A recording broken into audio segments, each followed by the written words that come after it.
مساء الفل على كل متابعين يوميات عايزه تنام. طبعا انا بقالي فتره يا جماعه بعمل لكم فيديوهات عن البدايل للمقاطعه. الناس اللي طبعا اللي بتعمل مقاطعه وبتدور على بدايل مصري، صورت لكم منظفات، وصورت لكم كمان بدايل اللوتس والنوتيلا في باب البحر، وعملت كذا حاجه، ولسه ان شاء الله هعمل لكم حاجات كتير. النهارده بقى هنتكلم يا جماعه عن النسكافيه. الناس اللي مدمنه النسكافيه زيي والكابتشينو والحاجات دي، واللي عماله تدور على بتكتب على كل البيجات ايه البدايل.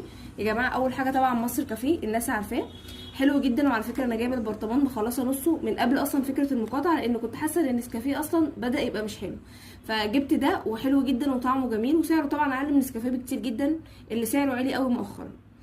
فوجئت بقى طبعا ان كوفي بريك طلع اصلا انتاج شركه مصر كافيه. طبعا انا بحبه جدا يا جماعه، ده كابتشينو رائع، فيه كلاسيك وبندق وفانيليا وموكا وكل حاجه، وفي 3 ان 1 برضو. كوفي بريك ده طلع يا جماعه انتاج شركه مصر كافيه، يعني معانا عادي.